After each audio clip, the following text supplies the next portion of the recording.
Hey, hey, hey, hey.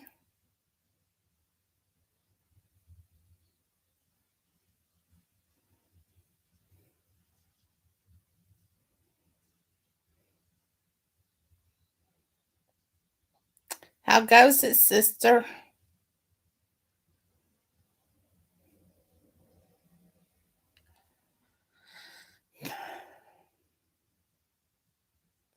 You getting ready to see how it goes around here? It's a lightning.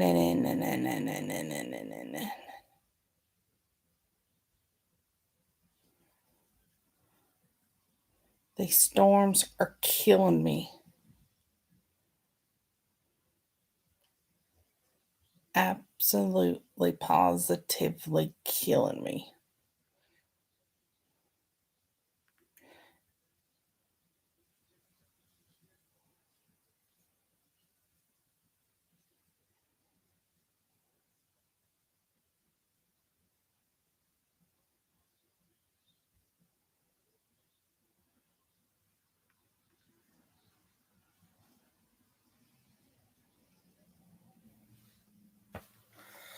Oh, I don't know why I jumped on so early.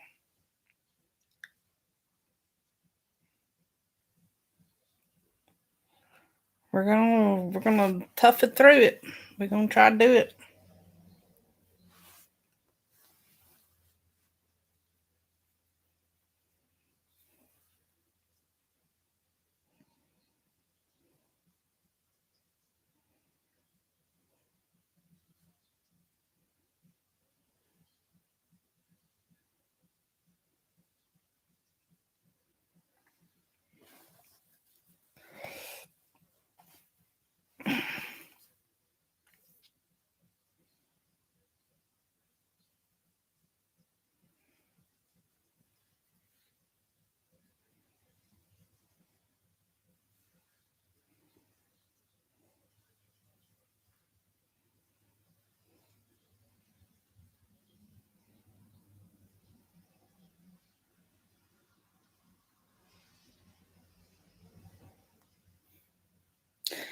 Mine is, I mean, my pain is all right here, but it's not really allergies.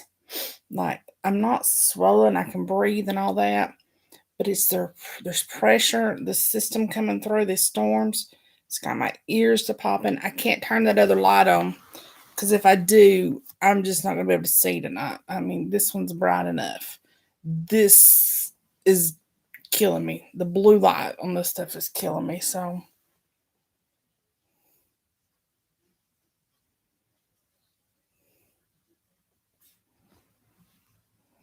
I just told Nina to see. She says, "Can it wait till after?" I said, "You talk to God and see if you can't wait till after."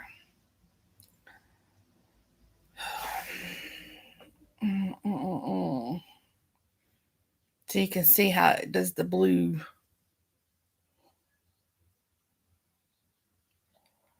I don't know why I got out so early. I'm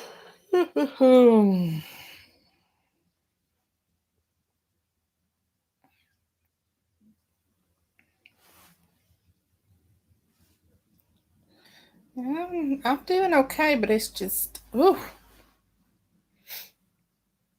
I just took my second migraine pill. I had three, I had my sinus medicine. I had three ibuprofen and I took a migraine pill. Usually I only have to take one. I had an ice pack and a neck massager on today. And I just took another allergy pill. So let me just knock us back a little bit or I'm going to be rocking. Rocking, rolling. You changed your picture. I know you did. Sorry. I forget the picture on here is not your Facebook picture.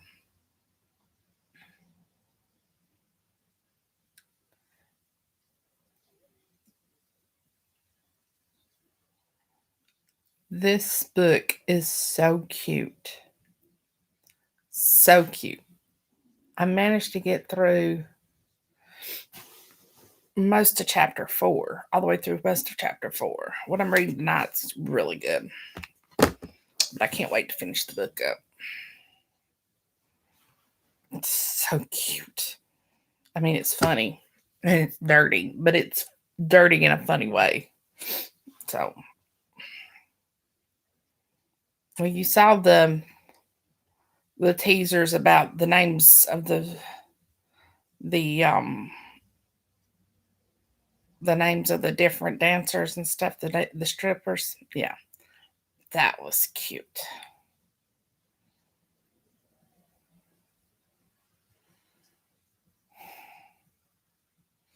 I have too many different. I have more girl voices tonight, which is sucks. I don't like doing girl voices. I will do girl voices good.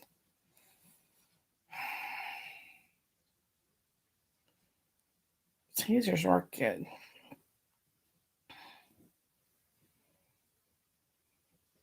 Surprised Miss Thing ain't on yet.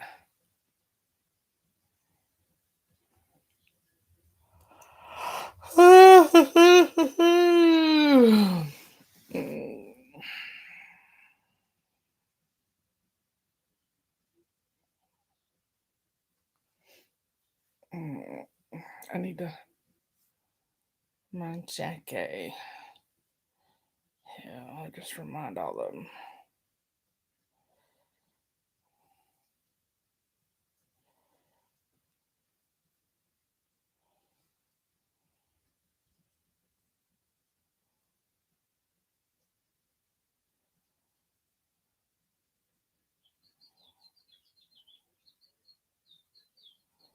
What do I need to add to this?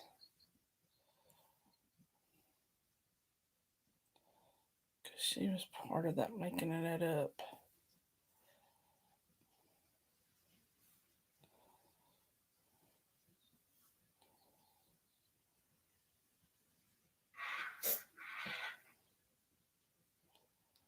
Okay, there we go.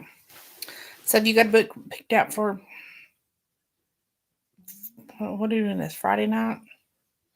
You got a book picked out for Friday night? Oh, I called Sawyer a few minutes ago, well, an hour ago, whatever, and talked to him, FaceTimed with him. He was showing me all the presents he got for his birthday and stuff. And then finally he says, "Okay, bye." He was done.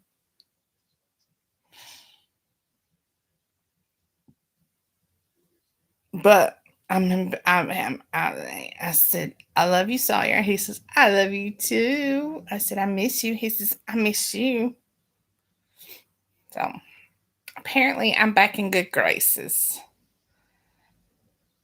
Because Papa Bear and Miss Wanda texted him this morning, happy birthday. And when his daddy told him, he says, "But they didn't." Crackers. Okay. Oh, somebody else was on here.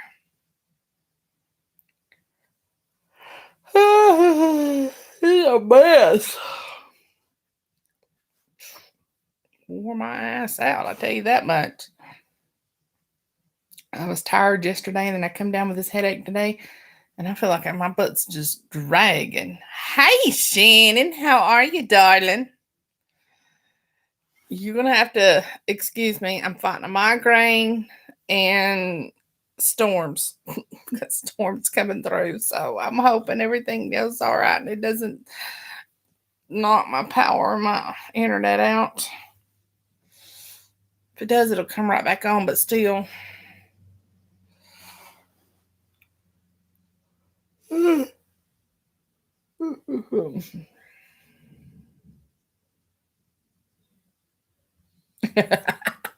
Sorry, I changed the date on you. My niece, her last concert for graduation, she's in chorus, and her last concert, her senior year is before graduation is Thursday night.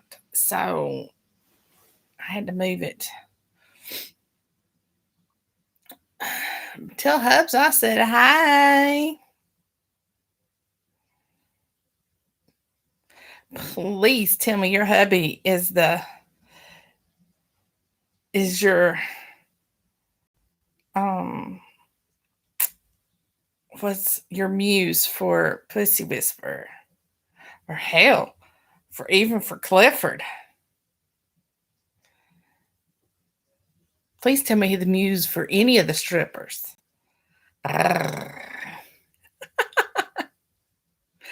Um, I can't turn my other light on. I'm fighting a migraine, so I apologize for being in the dark here. Maybe I don't know which way's better.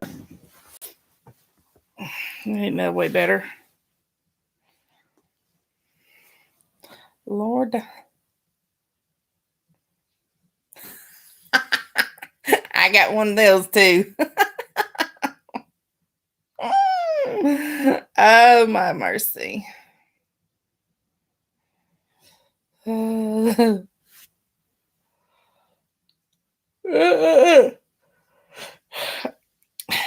I've gotten through chapter 4 last night, so I can't wait to finish the rest of the book. Just hope I can do these voices some justice tonight. I got on a little bit early tonight. I'm not sure why. For some reason, I was thinking it's going to take me longer to get on. I don't know why, but what the world was up with my hair?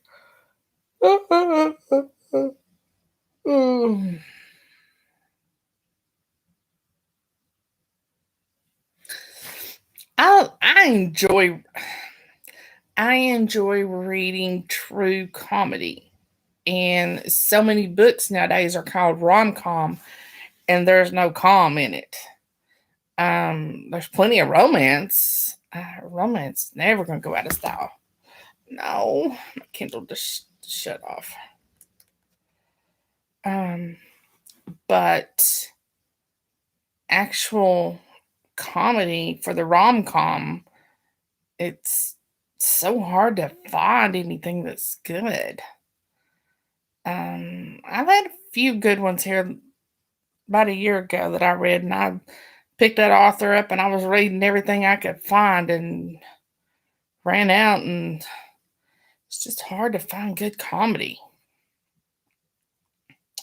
All right, I'm gonna go ahead and get started because I don't know when the storm's gonna kick through. So if I can get through at least 30 minutes of it or so, 25, 30 minutes of it, I'll go ahead and call that. But I'm going to try to shoot for the whole 45 minutes, hour, like, the whole the whole 3 chapters or so. So I'm going to go ahead and get started before the storms knock me out. So, okay, tonight's book is called Pussy Whipped by Miss Shannon Youngblood. And it is a true rom-com romantic comedy for those that don't know.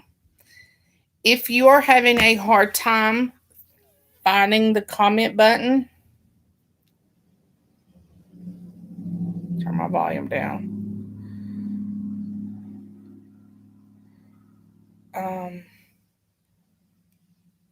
Tap on there and it comes up. So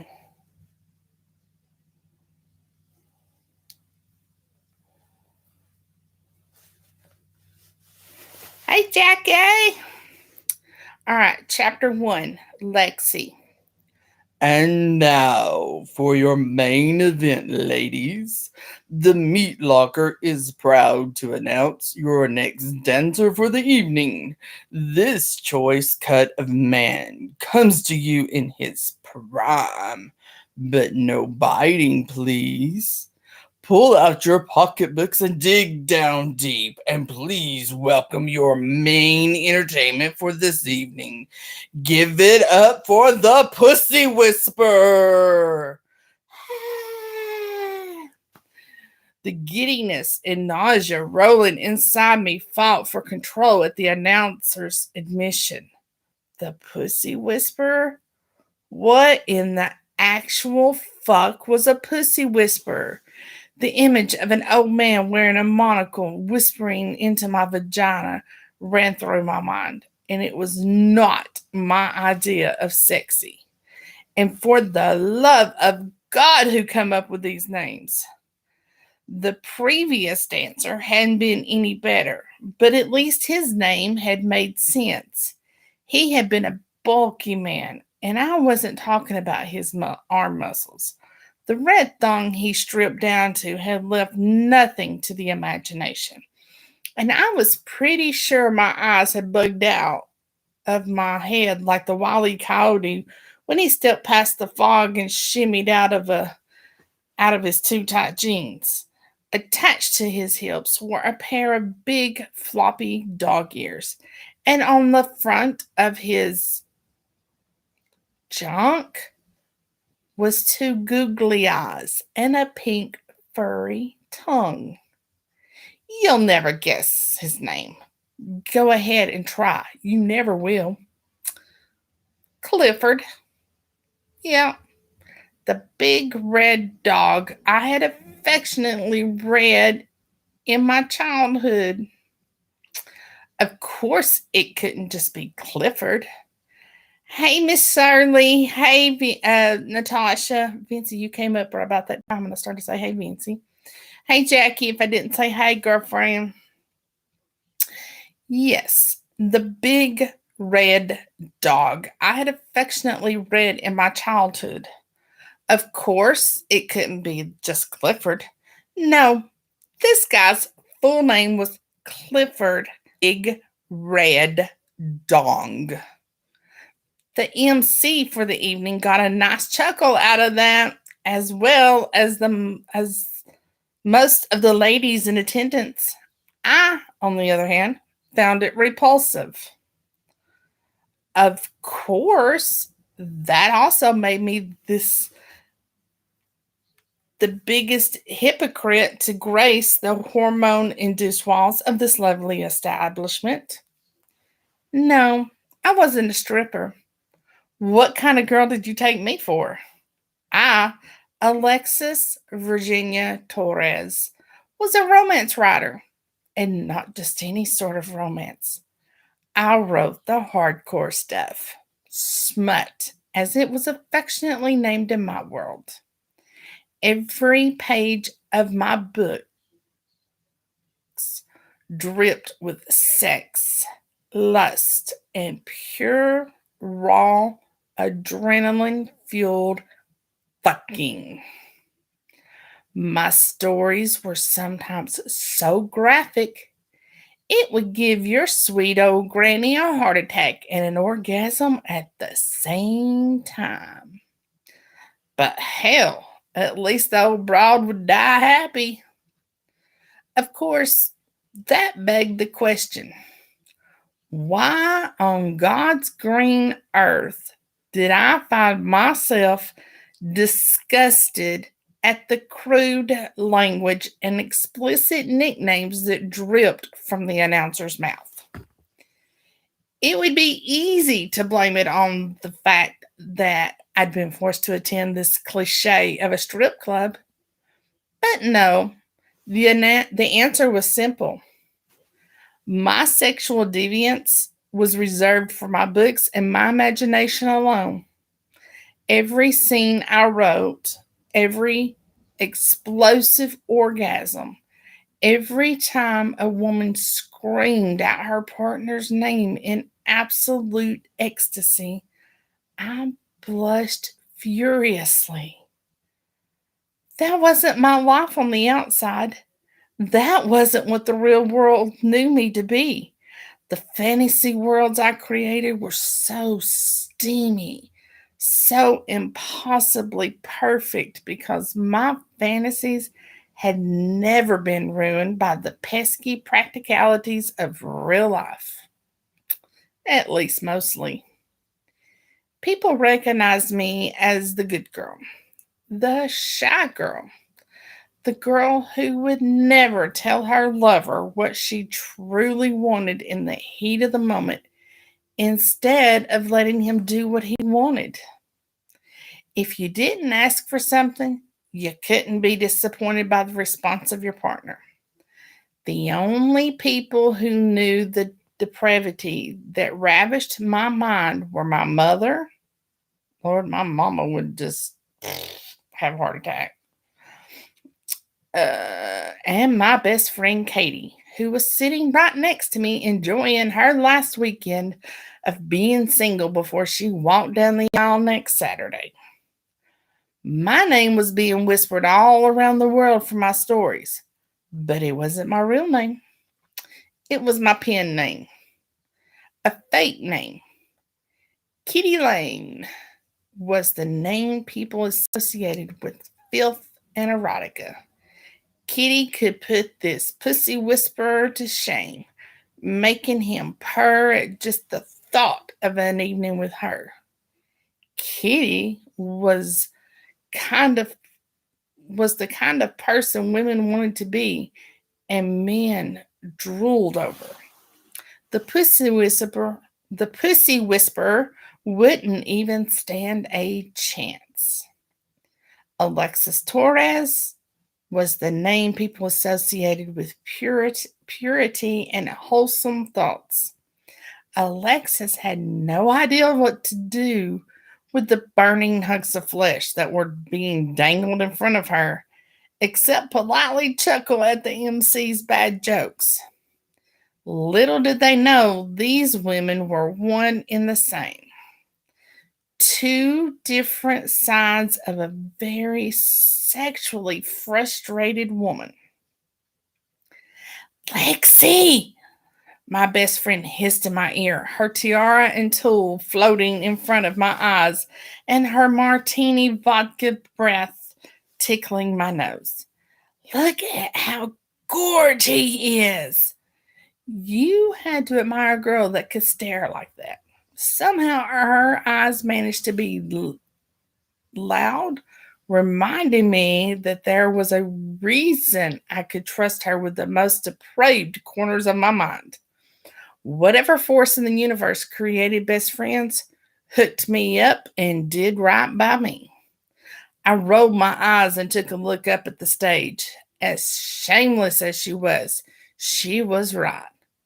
When had her libido ever been wrong, though? He was gorgeous. At least 6 foot of tanned, muscled, glistening sex danced around in bright pink boxer briefs. I rolled my eyes at my best friend, but it was lost on her as I scanned the dancing god in front of me from head to toe. It was possible I spent longer than strictly necessary moving my eyes up his body, but mine was a strictly professional leer. Hell, I could probably write off the entire trip on my taxes. A large portion of his face was covered by a cheap plastic cat mask, but in his mouth he held one of those little cat toys with a feather at the end. The snort that came out of my nose drew his attention. It's gonna be thunder, y'all. And I shirked, trying to avoid his gaze. Lexi, what are you laughing at? The look on her face was priceless as she registered that the demigod was getting closer. Oh my God, he's coming over! She squealed in my ear yet again. My God, this man was something out of one of my novels. This man could be my next novel. With every sway of his hips, each muscle rippled below his skin surface. Let's see. Every step in our direction was fluid, graceful, and haunting.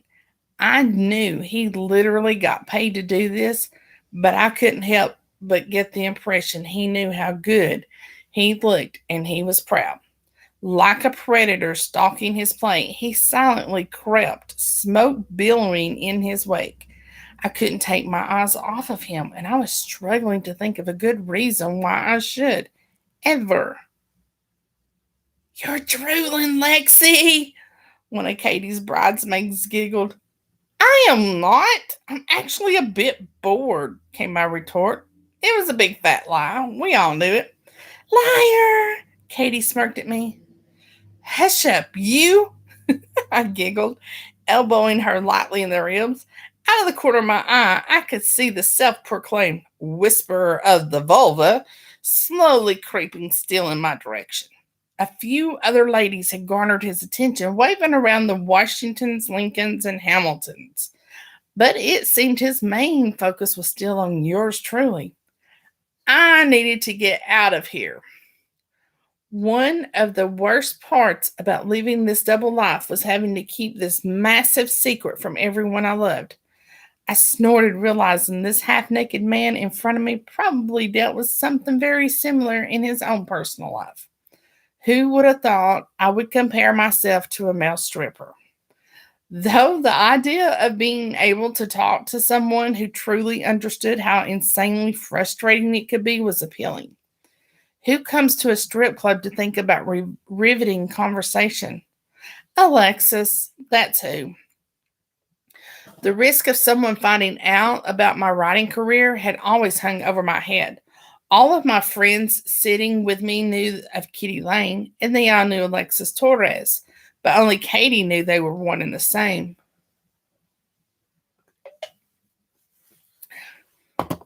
I intended to keep it that way as long as possible.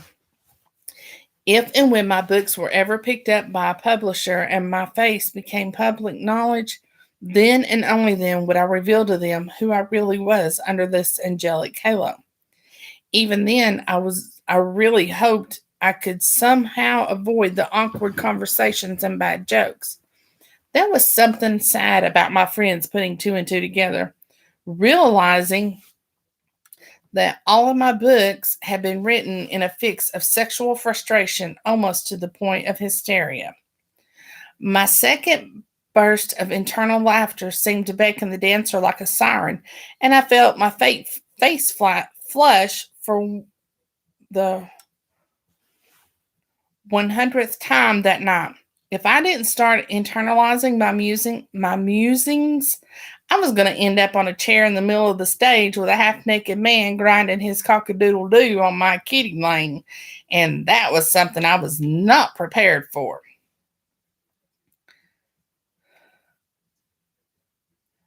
Come on, Lexi, give him $1. Katie elbowed me, waving a singular bill in front of my eyes. I pushed her hand away and fumbled to pull my resting bitch face down and over the current look of embarrassment that had my cheeks burning so intensely, I prayed my concealer was actually worth what I paid for it. If I didn't look interested, perhaps the man with the dinosaur in his drawers would be discouraged enough to walk away. Otherwise, I was about as dead as the infamous Caucasaurus Rex, R.I.P. But what a way to go, right? The closer this man got, the more I could feel my heart race, and my palms were turning into the Niagara Falls. I needed to get out of this situation before I made it any worse. He was already a few scant inches from me, every ripple of his muscles taunting something primal and unfamiliar inside of me. Pussy whisperer, my ass. Pussy whisperer, my ass. This man was a barbaric yawp. I don't know what yawp is. YAWP. Abruptly, I flew to my feet just in time for my nose to graze the outline of his junk. Oh, heavens to Betsy, if I got junk that close to my nose, it's going somewhere else. I felt my face turn an even deeper shade of red, and I turned on my heel just as my klutz gene kicked in.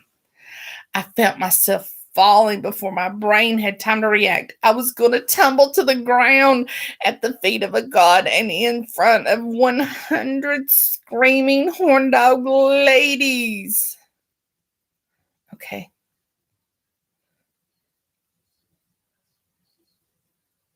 It was a damn clam jam in here, and I was obviously the fucking pearl.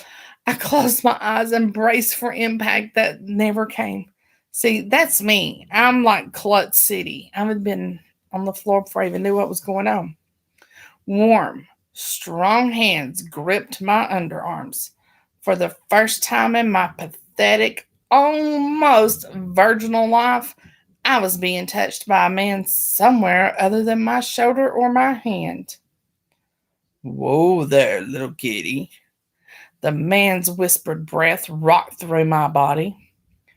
You're not running away from little old me, are you?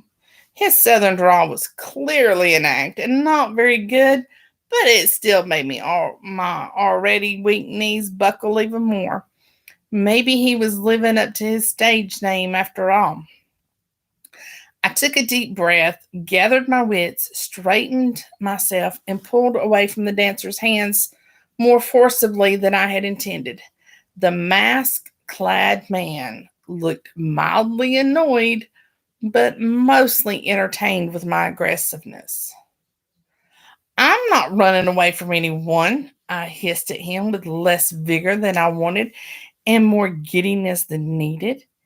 It was really hard to be honestly mad at someone when their only crime was being too sexy and too close to you to allow your brain to function. The man held up his hands in defeat, but the wicked look in his eye reminded me of my cat Morticia, right before she pounced on her catnip. I took a few steps back, desperately needing some distance between us, but it looked like the pussy whisperer was dead set on turning my entire body crimson with embarrassment. Don't you want a lap dance, sugar? He drawled on, his eyes holding a wicked glint behind his dollar store mask. I tried to shake my head no, but my body had other ideas, and when I felt my chin dip down and then back up again in a nod, I knew I was in trouble. The hulk of a man smiled wide and reached his hand outwards towards mine. I looked around at my friends, pleading with them for help, but it was no use. Katie was up on her knees, clinging to the back of the chair, her mouth open and catching flies. The other bridesmaids were just in about the same amount of shock. What had I just agreed to? The world around me moved quicker than a bolt of lightning through the sky, but as soon as I took his hand, everything between us slowed down. His eyes locked with mine, and try as I might, it was impossible for me to look away. Was it the lights surrounding me, lulling me into a foggy haze? Could it be the pounding music, the cocktails? Cock, C-O-C-K, tails. Yeah, you got it? Or was it simply the electricity shooting between our fingertips? I didn't know, and frankly, I was having a hard time caring. See, sugar, I don't bite. The man leaned into my ear and whispered.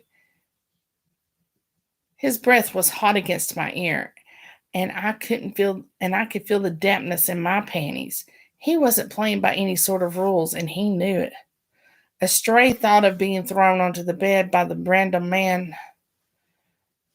A stray thought of being thrown onto the bed by the random man was like a cold, icy bucket of water being tossed on me. What the hell was I doing? This wasn't some fairy tale love story I was known for penning. This was real damn life, and this man was, in fact, a stranger. I yanked my hand away and scowled at the self proclaimed pussy whisperer. I took a few steps back to distance my loins from his. Oh, he exclaimed, Kitty has claws. For a moment, I panicked, wondering how he would have known I was the famed author, but realization dawned on me. It was ironic, wasn't it? He was the pussy whisperer, and I was Kitty. It was too bad for him, though, that Alexis Torres wanted nothing to do with him. Claws and a wicked left hook, I retorted before turning on my heel and heading towards the bathroom, mentally patting myself on the back for the quip. I needed to remember that for a future book. I could hear him chuckle, but I kept walking. If I turned around to face him, he would know he was getting to me, and the last thing I needed was an egotistical fuckboy to think I was interested. As gracefully as possible, I marched onward, desperately hoping my stiff gait was being read for annoyance rather than me not trusting my traitorous needs that wanted nothing more than to buckle and fly back towards the man's arms. As I walked into the ladies' room, I could feel my cheeks redden in both irritation and embarrassment. The actual encounter between us had lasted a total of maybe 2 minutes, but the entire thing felt like it had gone on for over an hour. I needed to get out of here and fast. I hoped that Katie was ready to go, or that she wouldn't mind if I took off. I felt a modicum of guilt wanting to leave Katie's bachelorette party, but I knew I needed to if I was to stay sane. Grabbing my phone out of my back pocket, I shot her off a text and walked into the stall behind me, praying she was ready to go. There was no way I would survive another round with Rocky Balboa of beef curtains. Chapter 2. Lexi. Miss Shirley is loving this. Miss Shirley, you just make my night every time. The alarm was loud, and I sat up in an absolute tizzy. How much did I have to drink last night? I looked around the room to see Katie lying next to me, her face somehow looking peaceful even with her eyes caked in dried mascara. She looked like a trash panda, my spirit animal. No one else in the room with us except for my small black Morticia, my small black cat, Morticia. Morty gave me the evil eye, clearly still upset about Katie and my antics the following evening when we had gotten home. I rubbed my eyes and grabbed my glasses off my nightstand. It was already noon, but thankfully it was only Sunday. My work days didn't mean too much in the grand scheme of things, but I did like to keep myself on schedule as best as I was able to. Being an author was 5% writing and 95% social media, advertising, and everything in between. While I spent as much time as I could developing my stories and characters, I had to spend 5 times that amount promoting, talking to readers, and keeping my groups up to snuff. I couldn't have done it without my personal assistant, Nikki. She kept me in line. With all of that being said, though, today was not a day for author work. I would save that for tomorrow.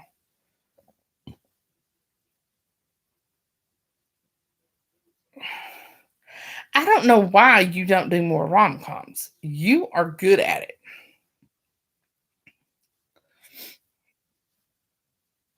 And I would read more to your books, especially if they had happy endings. I slowly snuck out of bed, letting the bride to be rest for a little while longer while I made us some coffee. We both needed it after the night that we'd had. While I scooped in the beans, I thought about everything that had transpired, the good and the bad. Dinner had gone according to plan. The restaurant had been completely okay with us taking the entire back section so we could be as hectic and crazy as we wanted. Drinks flowed and stories were told about Katie and her fiance, Brian. More than once, I had cried happy tears for my best friend, and more than once, she had lightly slapped me back into the fun of the present. We had been best friends for nearly 20 years, ever since the first day of kindergarten. Brian was absolutely perfect for her, and I couldn't have been happier. After a few drinks and some light food, the limo picked us up to drive us around downtown Columbus. I had moved here a few years ago with Katie hot on my heels. Thank God she had come too. If she hadn't, she would have never met Brian. It was a fact I used to take advantage of. It was a fact I used to my advantage more times than not. With some sightseeing under our belt and a few limousine cocktails to boot, we made our way to the meat locker. for some light-hearted fun and eye candy. Of course, Katie and the rest of the bridal party had a blast. I was mostly uncomfortable. Here's the thing, I wasn't a prude. I appreciated the male form just as much as the next girl, but my appreciation was reserved for the darkness of my room and my imagination. My desires were locked up tight in the realm of fantasy. I could live victoriously through my characters, thank you very much. The thoughts running around my head were Mr. Pussy Whisperer when Mr. Pussy Whisperer got close were not suitable for the light of day nor my friends. Kitty Lane would have had a field day at the meat locker. I wanted to hide under the chairs.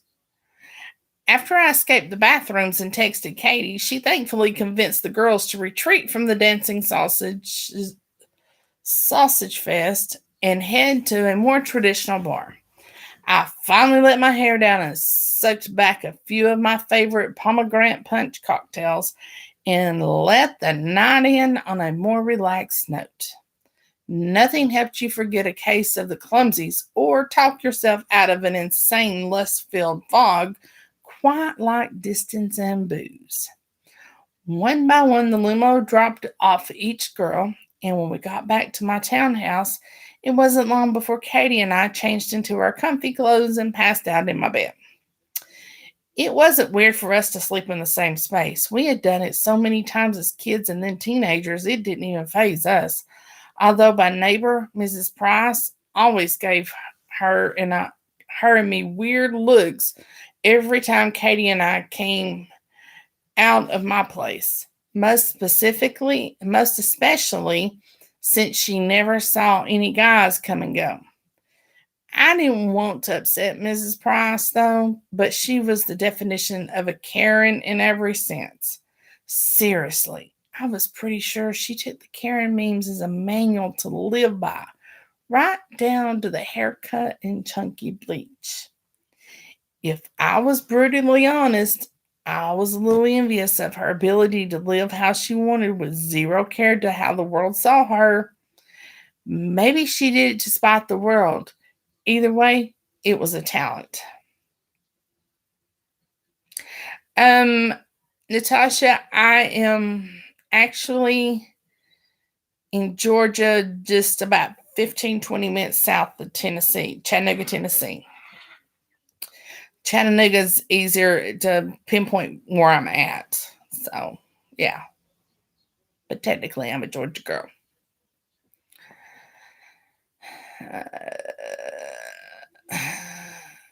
The smell wafted from the coffee pot and hit me square in the feels. Coffee was my lover in every way. There was rarely a time during my day you would find me without some form of it in my hand. She was my mistress, and I was helpless against her pull. Where are you from, Natasha? Coffee could soothe and revive me like no one else, and I was happily under her command. Besides, I was pretty confident there was a rule somewhere that writers had to have vices, and since I wasn't caving into my libido anytime soon, my coffee vice was making sure I hit the universal quota. I poured myself a cup and smelled the steam, my eyes rolling back in my head. There was just something about that first cup after a long night of drinking.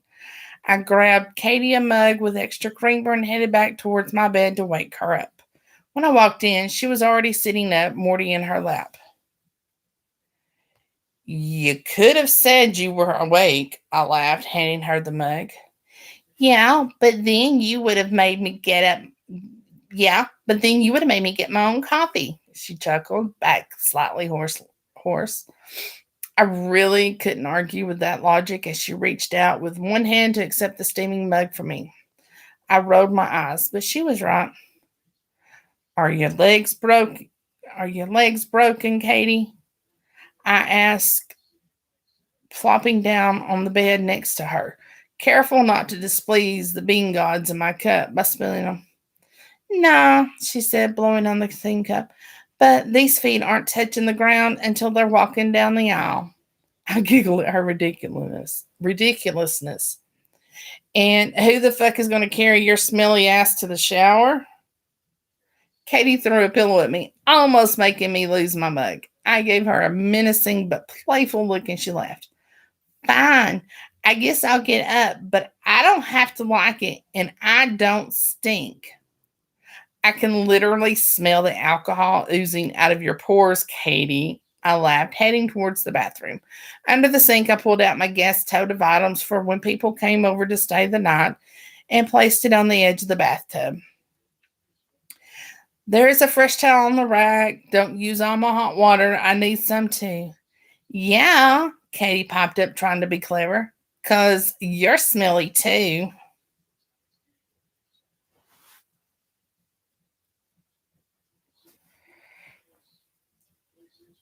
I rolled my eyes yet again. Great comeback. The sarcasm was fresh this morning, just like my joke. While my best friend showered, I poured through the insane amount of photos I took on my phone the night before, from the restaurant to the limo and even outside the strip club. It was obvious that Katie was over the moon happy and in love. You could see it in her eyes and on her sleeve. I clutched my phone to my chest and sat on the edge of the couch. I had never been in love. Hell, I had never really had a boyfriend. The only time I had ever felt something for someone, it had all been a lie. At the tender age of 19, I had clipped the back end of a car in front of me on the highway. I'd been running late to work at the local library and hadn't been paying attention. The man who had gotten out of the car looked about 10 years older than me and had arm muscles the size of my head. I was flustered, embarrassed, and most of all, terrified of what my parents would say. I verbally vomited on him about work, my parents, and oversleeping, and I literally couldn't get my mouth to shut the hell up. I guess it had been obvious to him that I was freaking out because he wrote his number on the back of his business card and told me to call him when I got out of work so we could discuss what to do next. I remember holding his card in one hand, my keys in the other, and watching him drive away. He didn't ask for any of my information. I could have driven off and never called him, and everyone would have been none the wiser. Sometimes I wish I had done exactly that. All right, here's a little bit of um, flashback. After my short shift at the library, my happy place, I was much calmer and had completely forgotten about the man's business card in my back pocket until I saw my car. Taking a deep breath, I pulled the card out and examined it. Chance Billows was a senior executive at a prestigious law firm. I called the number and immediately freaked out when a woman answered. Chance Billows' office, she said calmly and professionally. Hi, this is Alexis Torres. I hit on Chance today. Wait, no, wait. I hit him today with my car. Well, not him per se. I hit his car, not with my fist or anything, with my car. I hit his car with my car. By the time I finished rambling, I was already ready to hang up and die from embarrassment. If only I hadn't given her my name. Oh, please. The entertainment evident in those two words was almost saccharine. I'd had no chance but to listen. The whole music grated my nerves, and in the 20 seconds it took for him to pick up, I contemplated hanging up over a dozen times. Alexis Torres, the woman who hit me. Are you calmer? His voice lulled me into a false sense of security, and I nodded before smacking myself and verbally replying, Yes, thank you. I squeaked. Good. Meet me at the bottom floor of my building in, let's say, 20 minutes, he asked. Sure, I'll be there. I didn't really have a choice now. I looked at the address on his car. Perfect. I'll see you then. The building in question was only 3 blocks from the library, and instead of fighting with midday rush hour traffic, opted just to walk. 20 minutes later, on the nose, Chance Billows walked out just as sexy as I remembered from a few hours ago. Earth to Alexis, Katie shouted from behind me.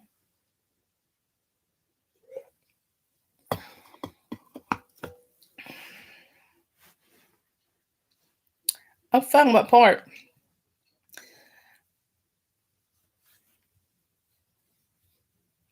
What part of Tennessee are you moving to? And from Phoenix, that's a big change. We don't have dry heat here, in case you didn't know that. I turned quickly and almost fell off the couch. What? I asked, still lost in my memories. Thinking about Chance? She asked. Curse that girl and her ability to read my face like a book. Sometimes the best friend Juju was too all knowing. No, I snarked, even though we both knew I was lying. You really have to stop thinking about that douchebag. We're in a new city and you never have to see him or his wife ever again. She was right, and I knew it, but it was hard not to occasionally think about the man who had simultaneously taken my virginity and gave me the confidence to write my first book, all while having a secret life I knew nothing about. I'm going to go dry my hair. I'm going to go dry my hair. Please don't dwell on the past. That was over 5 years ago. You've grown up and moved on. Oh, the only way I'm going to send back a steak is if it's too done. I watched my BFF walk away and I sighed. She was right, of course, but it didn't stop my mind from running through the day one through through that day once more. I'm sorry, Mr. Billows. Please tell me what you need from me so we can make this right. The smile on Chance's face was dazzling, and the teenage giddiness inside of me was drawn to it. I was 19, young and dumb, and he knew it. None of that None of that Mr. Billows nonsense, he winked. Call me Chance. I held out my hand to shake it, and one of his eyebrows went up as he clasped mine in his. Apparently, he had been expecting such a formal greeting. Would you like to, would you like to sit, Alexis? He asked, pointing out a chair. I sat down without saying anything. Maybe if I didn't speak, I wouldn't make a bigger fool of myself. Tell me about you, Chance asked, curiosity running rampant in his eyes. Like what? I responded, confused about the nature of this meeting. I thought we were here to exchange insurance information, or maybe he could just sue me. How old are you, sweetheart? The sincerity of his words and the pet name made my heart flutter.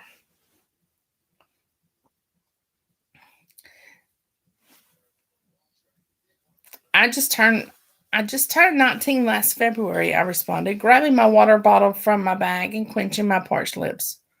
Are you single? He asked. I nodded, the cap of the bottle still dangling between my lips. For almost an hour, he asked me random questions about my life, and eventually, a calmness took over. Chance was easy to talk to, and it was the first time in history a man was interested in conversing with me. At just a little over the hour mark, Chance looked at his seemingly very expensive watch, and his mouth went agape. Oh my goodness, would you look at the time? I've got to get home. I stood abruptly, almost knocking my chair over in the process. Chance's quick reflexes stopped the chair from flying into the ether. I mentally kicked myself for yet another awkward moment. Are you parked around here? He asked, looking around for my car. No, I replied. I left it at the library. Chance didn't respond, but pulled out his phone, punched in some numbers, and said, yes, quite forcefully. I'll give you a ride back to your car. No, that's okay. You've already been so nice to me, especially since I'm the one who hit you. Alexis, he said, almost in a scolding manner. It's almost dark, and I don't want you walking by yourself. I will give you a ride and make sure you get there safe. I nodded, unable to speak. I couldn't remember a time anyone had been so nice to me before, left alone, let alone a hot man. When the blacked out car pulled up, Chance opened the passenger door and ushered me in. He grabbed the keys from the valet and hopped in the driver's seat. A wicked smile graced his face, and he took my hand in his. The drive only took a few minutes, but sooner than I was ready, Chance was letting me out. It was the first time anyone had willingly held my hand. Did you want my insurance information? I asked, prepared to grab it from my glove box. The only thing I want from you is this. Without a second to process, Chance leaned down and grabbed my chin between his index finger and thumb. Giving me enough time to decline, Chance slowly descended on my lips. And when it was clear I wasn't going to push him away, his soft mouth connected with mine. It was like fireworks behind my closed eyes, and I was pretty sure my entire being was floating in heaven. It only lasted for a few seconds, but when he pulled away, a small whimper exited my throat. Cue the red face of embarrassment. You have my number, Alexis. If you want if you want more of that, give me a call. Without another word, Chance got back in the car and pulled away. Nash Vegas! Going there in October for the Naughty Nashville author event. I like to say it was named after me. Nay. Only fictional characters were supposed to be that smooth. In hindsight, I hadn't stood a chance. I wish I had left the encounter at that breath stealing kiss. It would have saved me months of future heartache. But I was young and dumb, as the saying goes, and it didn't take more than 24 hours for me to call him again. Stupid Lexi. Weed, Weed, California. For a minute there, I thought you said Weed, Georgia, and I was going, where the hell is that? Chapter 3, Lexi. I know, let's do it though. I now pronounce you husband and wife. You may now kiss the bride. The round of cheerful applause echoed around me as I held Katie's bouquet, streams of tears running from my eyes. Katie deserved this kind of happiness in every sense of the word. There was no one on earth who was as kind and loyal as she was. If I had not met her that first day of kindergarten, I don't know who I would have been. Katie and Brian turned to face the crowd, and I watched as they joyfully walked back up the aisle, me and the best man, Patrick, following close behind. Katie had always hoped that Patrick and I would have become a thing, but he was definitely not my type. It wasn't because he was unattractive. To a lot of girls, including his girlfriend giving me death glares from across the aisle, he was quite handsome. I just preferred someone a bit more down to earth, as it were. I internally laughed at myself. Chance had been nothing like what I would have considered my type. He had been a lawyer first and foremost, but he was also a bodybuilder who competed in strongman competitions. It had been great for me in the bedroom department, but not so much in any other instance. I wanted a guy with soft features, long hair, smooth jawline, and in shape, but not overly muscled. Somewhere in between Vin Diesel and Chris Hemsworth, pre-Rag. I have a hard time with that, even Ragnarok haircut. Before he cut off his hair off, y'all. Katie said I was picky. I said I was decisive and knew what I wanted. Potato, and all that jazz. A recent memory flashed in my brain as we exited the wedding aisle carpet and made our way over to the fountain for pictures. A man in a cat mask dancing in front of me, his long hair billowing around his shoulders. Now that was a man that was my type. Even though I couldn't see most of his face, it was almost painfully obvious he took care of himself.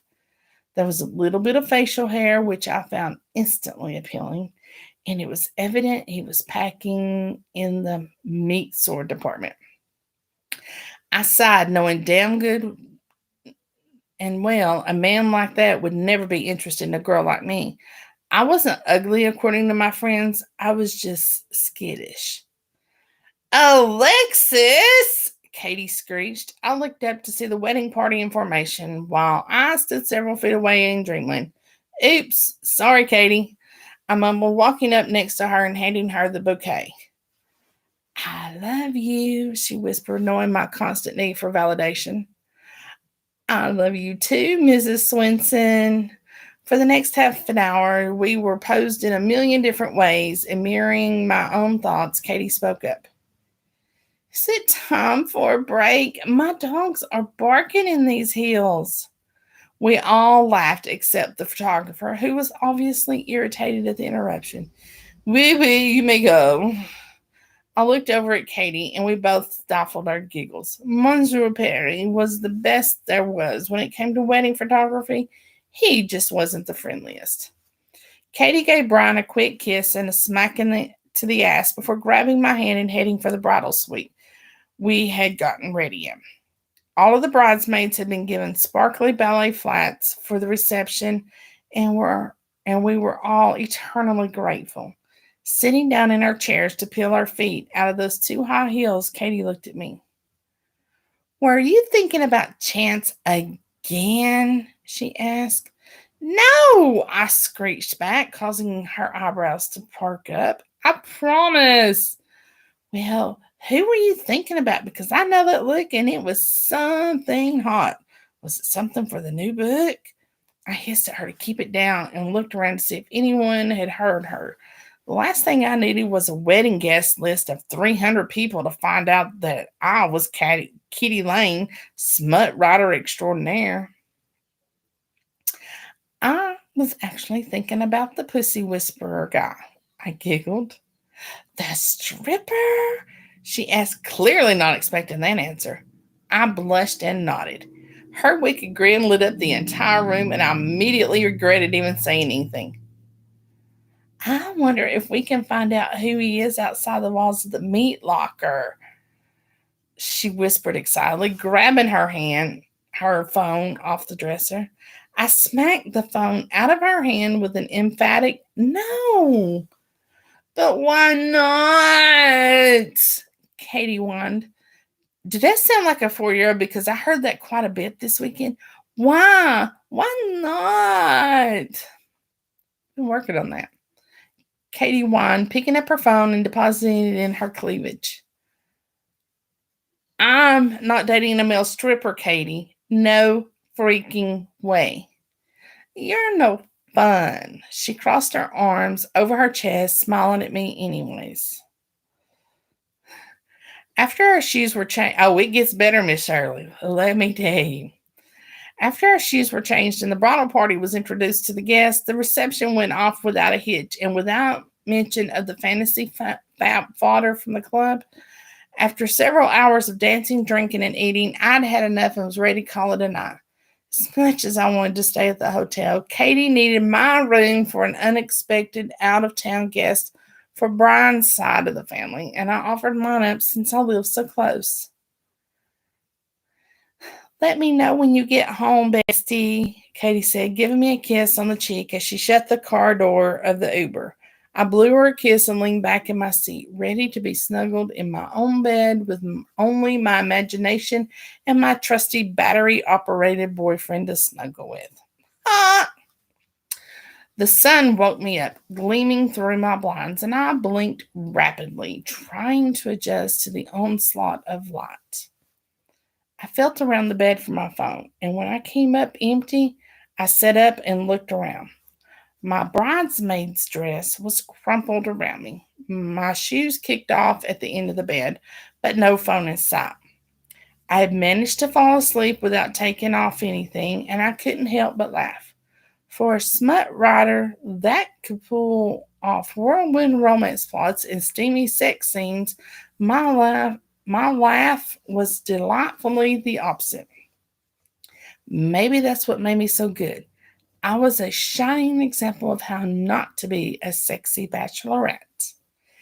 Kicking my shoes off the end of the bed, I swung my feet around and wiggled my toes, stretching the rest of me in the process.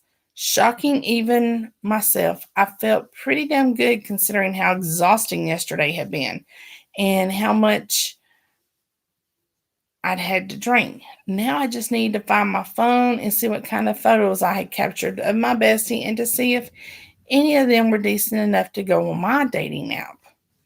I took a quick potty break and brushed the champagne and prime rib from my mouth before going on the hunt. I wanted to change as well, but I had to snap a quick photo for Katie of my morning's outfit. I knew she'd get a kick out of it. Strolling into the living room from my bedroom, I stopped. Something was off, but I couldn't quite put my finger on it. Everything looked in its place and nothing seemed missing, but there was definitely something wrong. A light bulb went off in my head as I scanned my surrounding area. Morticia! I tentatively called out. My cat was highly independent, but every morning when I woke up, she was at my feet without fail for her morning breakfast. Morty, I called out her nickname, walking briskly around my townhouse. She wasn't one to normally jet out the front door when it was open, but I was admittedly drunk last night and don't know how long it had taken me to close it after it was unlocked. Morticia, I called out a little more forcefully, scanning all of her normal hiding places and coming up empty-handed. When I couldn't find her in my living room, kitchen, spare room, or bathroom, I headed back towards my room, my heart beating a mile a minute. There, in the middle of the bed, completely obvious to me when I had first woken up, was my little black cat curled up in a ball. My heart jetted up to my throat as I slowly crept up to her, calling her name. Her head poked out, but it was obvious something definitely wasn't right. I sat down on the bed and pulled her close to me, only to have her cry out in obvious pain and fall back down onto the covers. My eyes immediately watered as I brought up the internet on my phone and punched in cat vet near me. Thankfully, there was one open on a Sunday not too far from my current location. I dried my eyes and flew into survival mode, putting my hair up in a bun and stripping off my dress. Yesterday's makeup caked my eyes, but I didn't care. Morticia was the priority, not my appearance. Come on, change. I threw on some leggings and a tank top and found Morty's crate. I hated moving her, but it was the only solid way I could get her to the vet. Within 10 minutes of finding her, we were already in my car and on the way. The trip was short, only taking about 15 minutes, but the entire way Morty mewed in pain and it ripped my heart out. She was little less than a year old, still a kitten. I had found her abandoned on the street when she was still a baby. Her eyes had been crusted over, and her normal vet wasn't even sure if she could see. After months of TLC, she had morphed into a fragile black ball in the gutter, to a rambunctious sprite, eager and happy. I had grown close to my little fur baby, and it didn't matter how much it cost, I would not lose her. I parked the car and jumped out faster than I had ever moved in my life. Cautiously grabbing her carrier, I made my way inside the waiting room. Thankfully, there was no one else waiting, and I hustled up to the counter, Morty still crying out in pain. Oh no! The lady behind the counter named Donna perked up. Someone isn't feeling well at all. I don't know what happened, I cried out, unable to hold my strong facade. I woke up and she was just laying there crying. The medical assistant took my information and walked me into one of the waiting rooms. Jasper, our vet in training, will be with you shortly, she smiled. In training? I asked, hesitant and rightfully so. He's one of the best, I can assure you, Miss Torres. He's been a vet tech for many years and is almost done with his veterinarian schooling. Your Morticia is in good hands. I wanted to believe her. I had to believe. Morty needed help now, and I wasn't in a position to be picky. As she shut the door on my next inquiry, I huffed and looked into Morty's cage. She had moved from the spot I had placed her in, and I could feel the onslaught of tears getting ready to open. A few moments later, the door reopened, and I had not been so worried. Hold on. And had I not been so worried about Morty, my jaw would have hit the floor. Standing on the other side of the cold metal table was a 6 foot god in blue scrubs. His hair was pulled back and tied low, and his eyes were compassionate and worried. I could feel a familiar pull inside of me, something I hadn't felt since that day I had met Chance, and I gulped. I set Morty's crate down and took a step back. Geez Louise, I was getting turned on while my cat was in pain and crying. What in the actual fuck is wrong with me? All right, ladies. That was the end of chapter 3. What y'all think? I know Miss Shirley's probably done got the book. I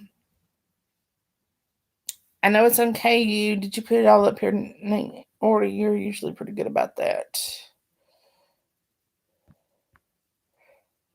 I don't really care if you're doing sequels or not, Shannon, but you need to write some more rom-coms. I'm sorry, you're good at them.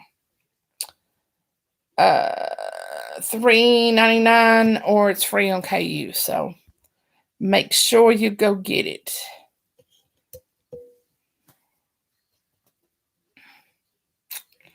I got it. Shannon, thank you so much for letting me read this. I hope your steak came out better. I hope you guys enjoyed it. I apologize for not being my normal, usual, cheerful self. My migraine is about to make me sick. The storms have got to come through. So, but I hope you guys enjoyed it. And I'm going to get off from here and I'm going to bed because my head is hurting. So, tomorrow night, Miss Shirley, tomorrow night is Michael James, Mr. May, or yeah, Mr. May. So, Grandma's auction, Mr. May. So, y'all come on back for tomorrow night. And all this month are my favorite genres because it is my birthday month. So, in case you didn't know, and I like funny books. So, we're going to have MC books, we're going to have paranormal books, and we're going to have reverse harem books. So, get ready because it's going to be a fun month for me. I hope you guys enjoy it too. Alrighty, I'll talk to you guys tomorrow night. Have a good evening and happy reading.